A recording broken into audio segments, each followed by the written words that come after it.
Hello, everybody, and welcome once again to the Tigers Baseball Podcast. I'm your host, Chris Schulte. Forgive the little bouncing around the screen. I'm a little out of it today. Stayed up a little later than I wanted to watching wrestling. It's one of my guilty pleasures. Um, so it is what it is. Let's start with the injury report. This episode, by the way, being recorded on Monday, May 25th, 2026. Happy Memorial Day to anybody listening in the United States. And being that I am from the United States, I always take this day to think about the people who never came home. A lot of people say it and don't understand what it means when they say real heroes never come home. And having had brothers who served overseas in the Gulf War of 1991, you realize just what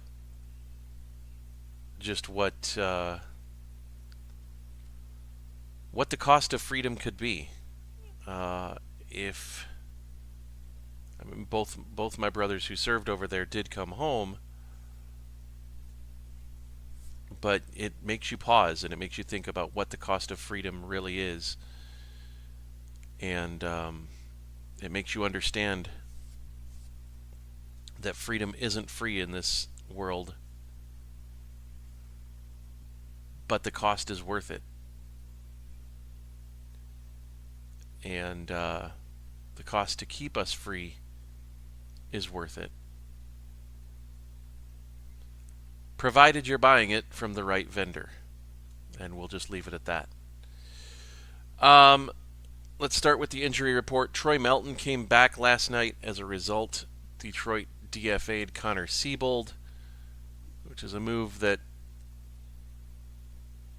is perplexing, especially since you think about the fact that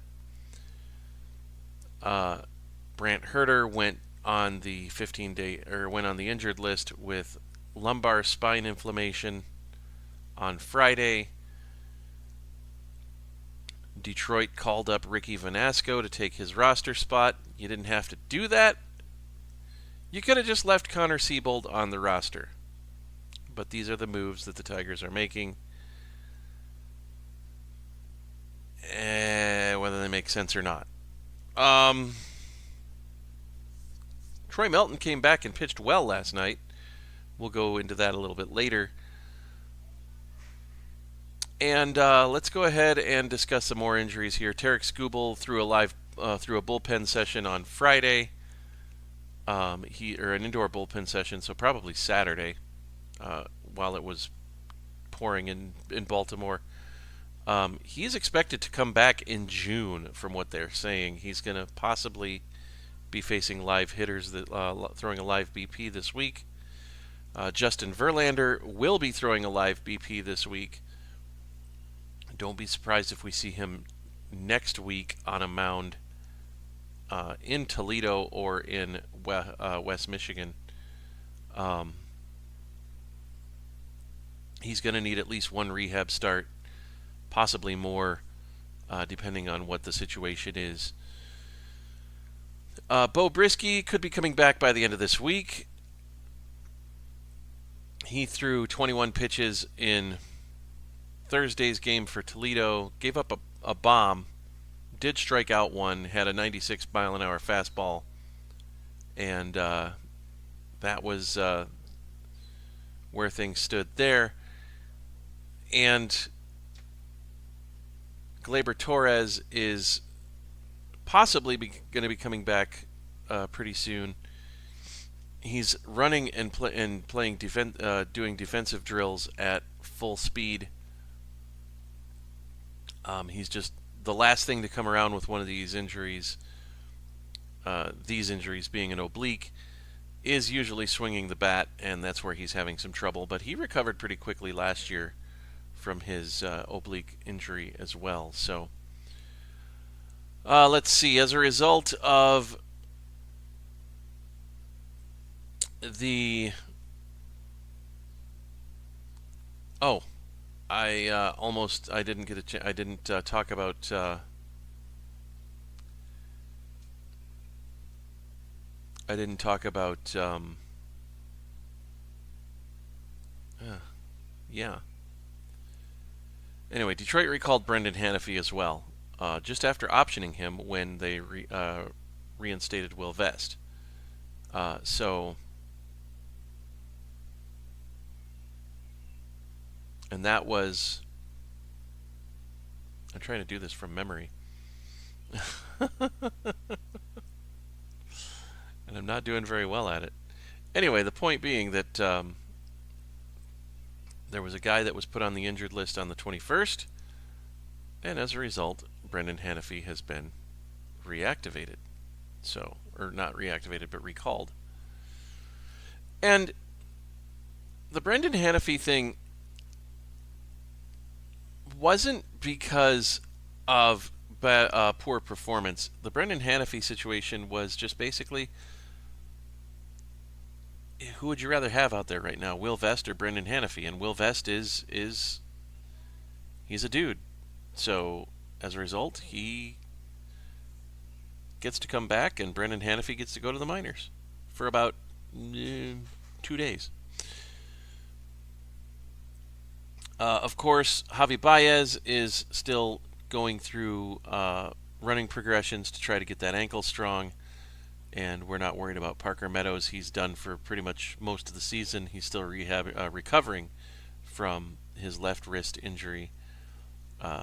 No update as far as throwing or any kind of fielding progressions or anything like that, because I got a feeling that that cast is still on. It hasn't even come off yet. I don't honestly know. Kerry Carpenter is. There's also no new information on him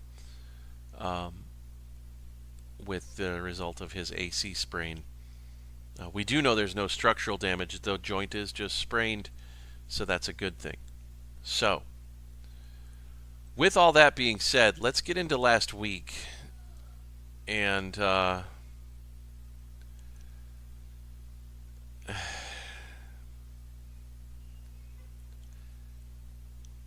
don't. I'm running out of ways to come onto this podcast and tell people that this team isn't very good. I just.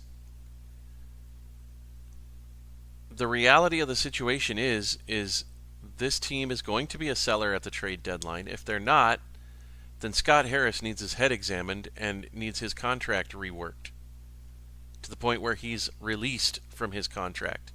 And so does Jeff Greenberg. Because this team is not a playoff team. Now, with all that being said, every team goes through losing streaks. The Cubs are on an 8-game loser right now. The Dodgers went through a long losing streak last year. A couple of them, as a matter of fact. The good teams go through losing streaks, but the good teams still play good baseball during those losing streaks. Now, a lot of people will sit there and say, oh, well, the Tigers have, they're dealing with injuries. They've got, guys playing out of position and guys not pitching in their normal roles in the bullpen and blah, blah, blah, blah, blah. Kyle Finnegan was walking people before Tarik Skubal went on the injured list. Kenley Jansen was blowing saves before Justin Verlander went on the injured list. I will point to a game where the Tigers had a 5-1 lead in Arizona, Game 5 of the regular season. Kenley Jansen comes in and it's 5-4. And he gives up a 3-run walk-off homer to Jose Fernandez,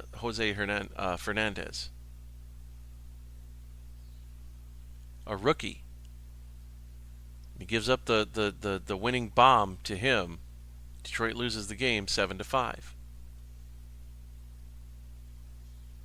Okay? That was game 4 of the 5 of the regular season. For all these people who sit there and say, oh, this is a good team, but they've got injuries and they're dealing with injuries and blah, blah, blah, blah, blah. This is a team that was 1-8 or 2-8 on the road in their first 10 games, their first 10 road games. This is a team that at one point, when they came home, was 5-9.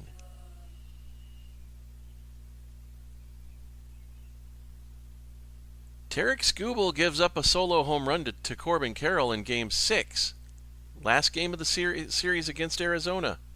The series that Arizona swept. They lose 1-0. The offense is bad. The bullpen isn't performing. And now, because you have guys playing out of position, or you have guys up here playing that shouldn't be, Gage Workman, Hao-Yu Lee. I'll even go so far as to say Wenceel Perez.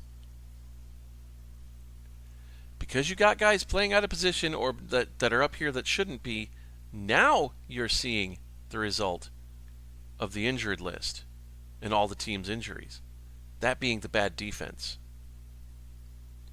Now Detroit's defense has been a little bit better over the last few games, but I can point to some defensive situations in the Cleveland series. I can point to some base running situations in the Cleveland series. This team isn't as good as everybody thinks it is. They weren't that good to start the season. They just weren't. Now, they haven't been absolutely blown out of games. Sure, they've had a couple of, like an 8-2 loss to Cleveland last week and a 9-6 loss to Arizona earlier on, and a 5-1 loss, they've given up a couple of they've had a couple of really bad losses, but they've not given up double-digit runs yet this year. So, from that standpoint, the pitching is performing okay. A lot of the time is when the defense lets the pitching down. Believe it or not, I'm actually going to come to the defense of Jack Flaherty here. Because there was a situation on Friday where Kevin McGonigal makes a play and Jack Flaherty's out of the inning. Or he's one out closer to being out of the inning.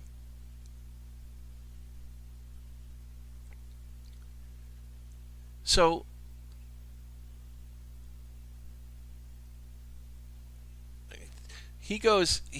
Flaherty goes 4 2/3, gives up 6 runs. 3 of those 6 runs are unearned. Kevin McGonigal doesn't make that error. He leaves with a 4-3 lead. Now, the bullpen probably would have blown it anyway, because the bullpen is so overworked,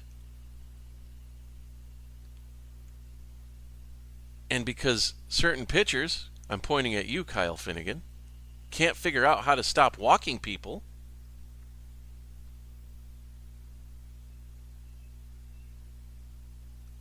But at the end of the day, this is a team that is not as good as everybody thought they were going to be. I didn't think they were going to be that bad. But I didn't think they were going to be winning the division. I didn't think they were going to be going to the World Series. Oh, MLB Network Radio, national people here. National people. Mike Farron, Jim Duquette, Jim Bowden, Steve Phillips.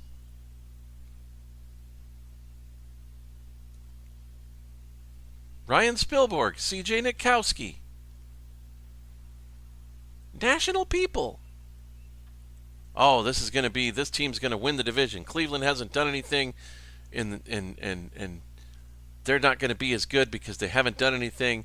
Detroit's added some good pitching, and they're gonna win the division. Who's in first place right now? Cleveland. How far back are the Tigers? Double digits. The Tigers are closer to a wild card position than they are to first place in their own division. Now the good news is Detroit plays in the AL Central. And Cleveland hasn't hit their losing streak yet, which they will. Every team does. The question is, and I honestly think the answer is no to this question. The question is, will Detroit be playing good enough baseball that when Cleveland hits their losing streak, Detroit can catch them? I don't think they will. I really don't. I've said it on any number of occasions on this podcast. Detroit was exposed last September, and they've been exposed all year this year for the poor offensive performance that they've had. They scored 13 runs in 3 games against Baltimore. 13. That's just over 4 runs a game average.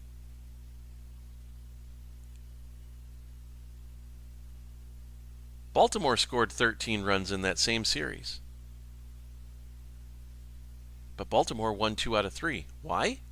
Because in Game 1, when Detroit scored 4 runs, Baltimore scored 7. In Game 2, when Detroit scored 3 runs, Baltimore scored 5. You know what? I added wrong. Detroit scored 11 runs. It's just under 4 runs a game. Baltimore scored 13.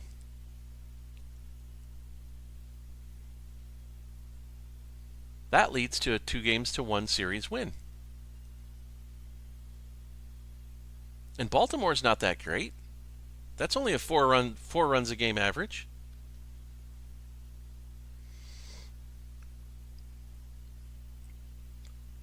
The same team scored 8 runs against Cleveland. 8! What does Cleveland do? Cleveland scored 8 in the first game. Then 4, then 3, then 3.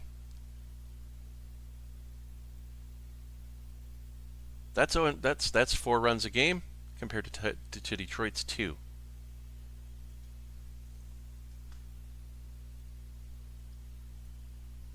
You want to go back further? Let's go back to the Blue Jays series, shall we? Detroit scored 3. And then 2 and 2. How many times have the Tigers been shut out this year?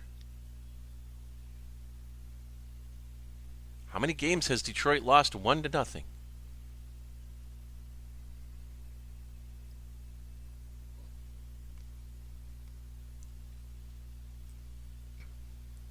I can tell you right now. They scored 11 runs against St. Louis in the home opening series.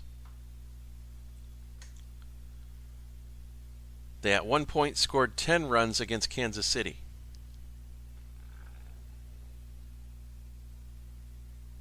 And I was wrong. They did give up 12 runs to Milwaukee, so they have given up double-digit runs at one point. One game where they've given up double-digit runs. But the offensive output is such that the pitching is always going to be under pressure. When you're pitching for a team and you know you might get 4 runs, you're probably only going to get 2 or 3 to work with. If that. There's pressure there. Add to that the fact that the bullpen's been severely overused and overtaxed. And now there's even more pressure. Because now, not only do you got to sit there and go, I can't give up more than 2 runs. You also sit there and go, I got to stay in this game for at least 6 innings, possibly 7. And then what happens? You pitch worse. This takes nothing away from what Framber Valdez did yesterday and what Troy Melton did yesterday. Because you know what? Framber Valdez didn't give up the home run to Gunnar Henderson that made it 3-2. Kyle Finnegan did. Framber Valdez didn't give up the 3-run homer to Colton Cowser that walked the game off. Kenley Jansen did. Hall of Fame closer.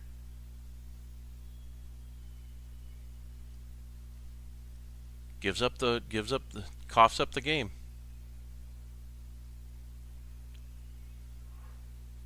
Troy Melton comes in and pitches 5 2/3 innings in Game 2, allows 1 run. Framber Valdez, 6 innings, allows 1 run.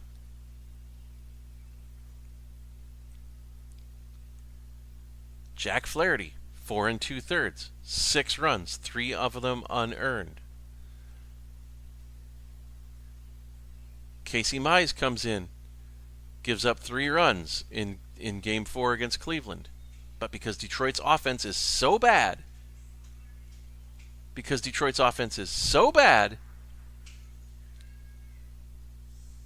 you're stuck. You lose the game. You give up 3 runs and you lose the game. The bullpen coughed up the game on Wednesday.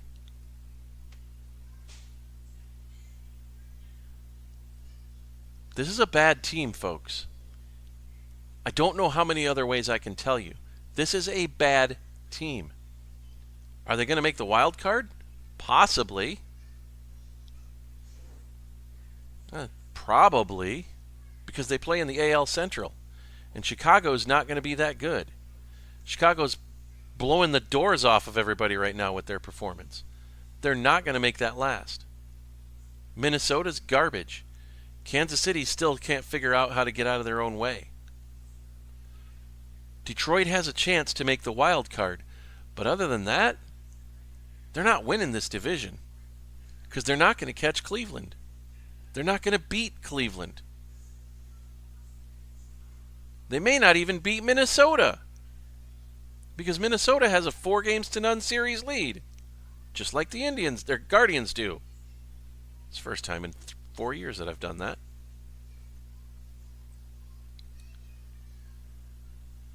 We'll find out about the Tigers this week. And what I mean by that is we will find out just who the Tigers are because they got the Angels this week and they got the White Sox this week. And if they spit the bid against the Angels, then there's a serious problem. And honestly, I'm going to watch the games. I'll watch the games. But I'm not that optimistic about Detroit against the Angels. And the White Sox have always played the Tigers tough. I'm not that optimistic about them either.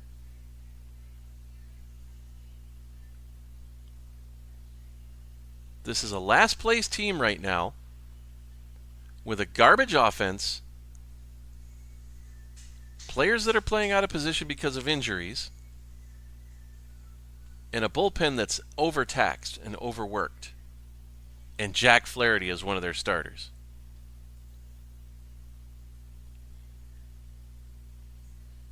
This is a team that I figured would finish 3rd in the division. They might finish 2nd. I don't see this team winning more than 83 games. Right now, if they win 70 games, I'd be happy. Because they're that bad. They will be a lottery pick this year. They will be a lottery pick this year.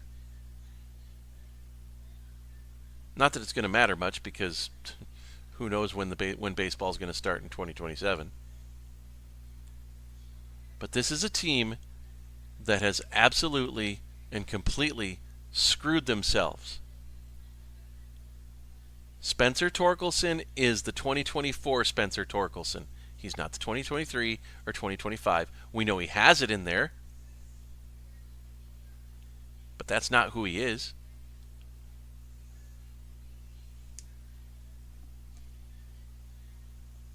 Bright spots, sure. Colt Keith is hitting over 300.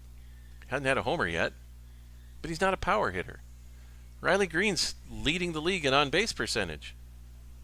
His home run output is down, but he's actually hitting in the clutch. I am busy. I told you.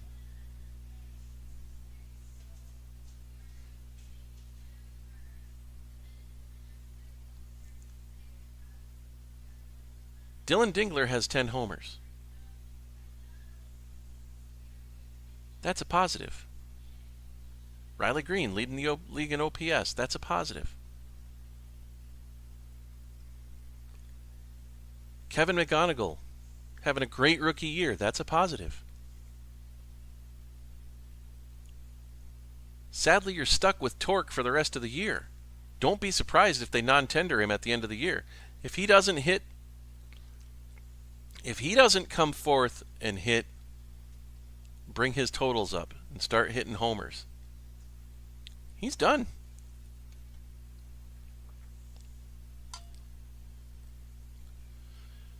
His time with the Tigers will be over. But then again, knowing this front office, they might just sit there and go, "Oh, well, we know what he has in there. We're hoping he'll take a step forward next year." I know there's bigger bats out there, and there's guys with proven track records out there, and I know that in the 4 years that he's been here, he's had 2 bad years and 2 good years. But next year's an odd-numbered year, which means he'll have a good year because he had a good year in the last 2 odd-numbered years. So we're going to keep him around. Wouldn't surprise me. It's a bad team, folks. Get used to the fact that this team sucks. And I've been a Tigers fan since the early 80s. This team sucks. It's not 2003 bad, but it's not a playoff team. It's a lottery team. And what they do with that lottery pick is going to be very interesting to see. If you want to get in touch with the show, you can. TigersBaseballPodcast@gmail.com. It's the world's longest email address, and I'm proud of that. You can also leave me a comment here on the YouTube page. Or you can get in touch with the show via Twitter at Podcast Tigers. You can also get in touch with me on Mastodon at TB Podcast at tweetscake.social. So those are the ways you can catch up with me. Detroit's home for 3 against LA this week, and then they go on the road to the White Sox this weekend. We will talk to you next week. Thanks for listening, and as always,